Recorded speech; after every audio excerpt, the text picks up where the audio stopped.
कह रहा है कि परिमेय संख्या, ठीक है, परिमेय संख्या क्या होती है? तो कह रहा है कि वे संख्याएं जो P/Q के रूप में लिखी जा सकती हैं, ठीक है, वे परिमेय संख्याएं कहलाती हैं, ठीक है। तो कोई भी संख्या अगर जो हम लिख दें, जैसे लिख दिए 1/2, यह क्या हो जाएगी? परिमेय संख्या हो जाएगी, ठीक है।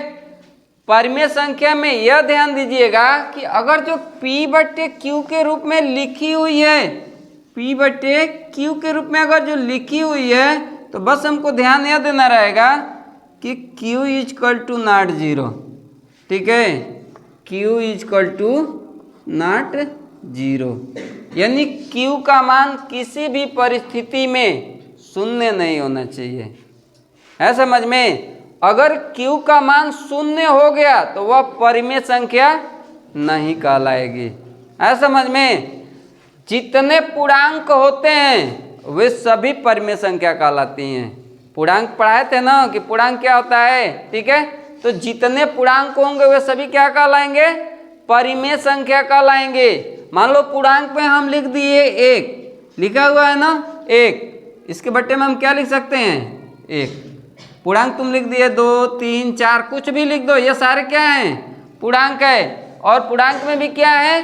धनात्मक पूर्णांक है समझ में। इससे पहले माइनस का चिन्ह नहीं लगा है ना, तो पहले ही बताया जा चुका है कि कोई भी संख्या तब तक ऋणात्मक नहीं होगी जब तक कि उससे पहले माइनस का चिन्ह न लगा हो। अगर माइनस का चिन्ह लग गया तब तो वो संख्या ऋणात्मक हो जाएगी।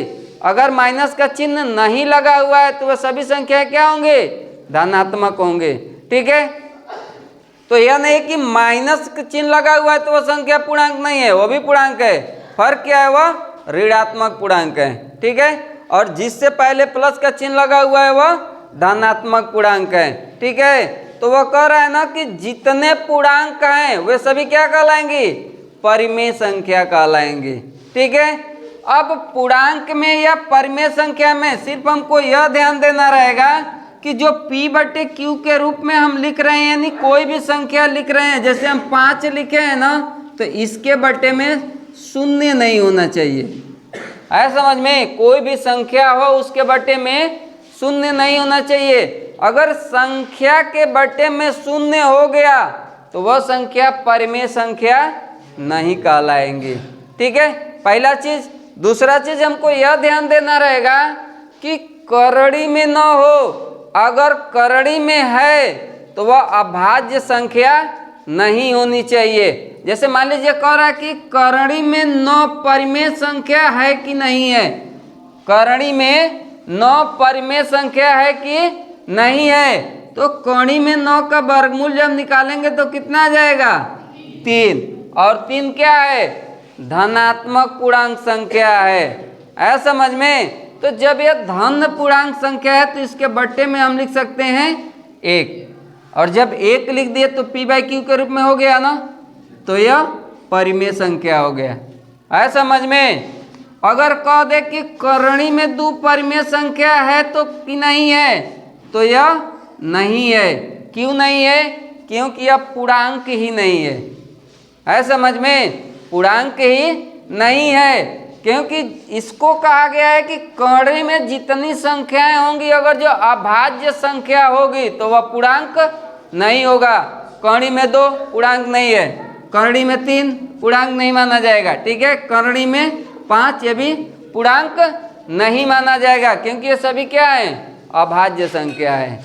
और करणी में है, तो जब करणी में रहेगा, अभाज्य संख्या रहेगा, तो वह पूर्णांक नहीं माना जाएगा।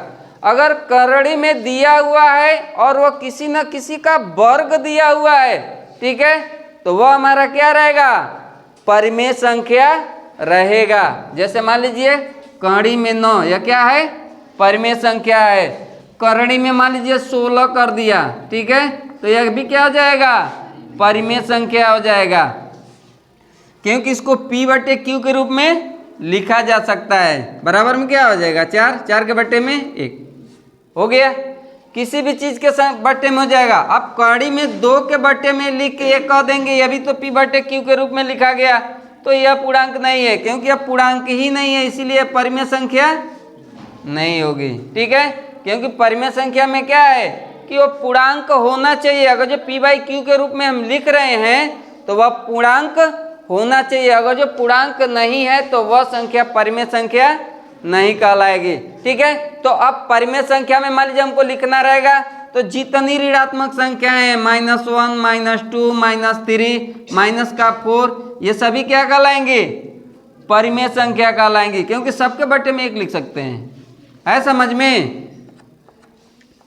0 भी एक पूर्णांक माना गया है समझ में? अगर जो 0 लिखा हुआ है ना, इसको कह दिया जाए कि यह परिमेय संख्या है कि नहीं है, तो है, क्योंकि 0 के बट्टे में हम 1 लिख सकते हैं।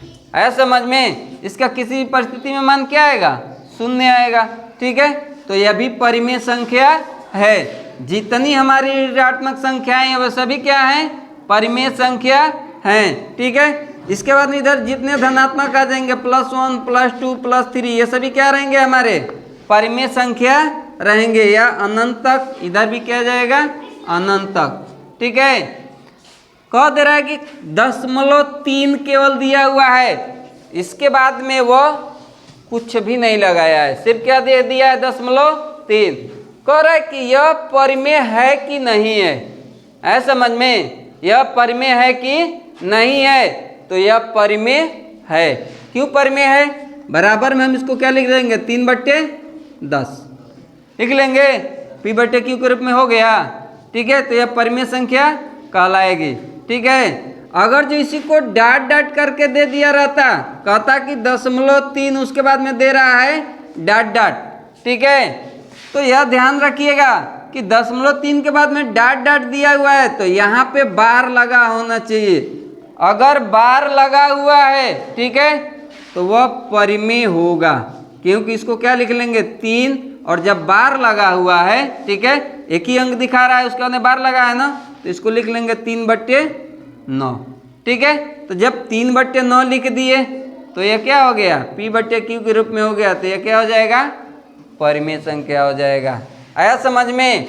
अगर जो मान लो कह दे रहा है कि 1, 2, 3, 4 ऐसे डाट डाट करके जा रहा है, पुनरावृत्ति नहीं कर रहा है, उसको कहेगा कि यह परिमेय है कि नहीं है, तो यह परिमेय संख्या नहीं है। तो परिमेय संख्या अच्छे से समझ में आ गया। सबसे पहला चीज क्या रहेगा? वह पूर्णांक रहेगा। ठीक है, कोई भी पूर्णांक रहेगा तो उसको देखेंगे तो हम बोल देंगे यह परिमेय संख्या है। ठीक है, 0 को भी अगर जो बोल देगा कि परिमेय संख्या है कि नहीं है, तो यह भी क्या है? हमारा परिमेय संख्या है। ठीक है, समझ में आ गया? चलिए इसको लिख के बताइए कि परिमेय संख्या है कि नहीं है। -1 हो गया, 2 हो गया, 3 हो गया, 4, कड़ी में 2 हो गया। इसमें से छांट के बताइए कौन परिमेय संख्या है, कौन नहीं है।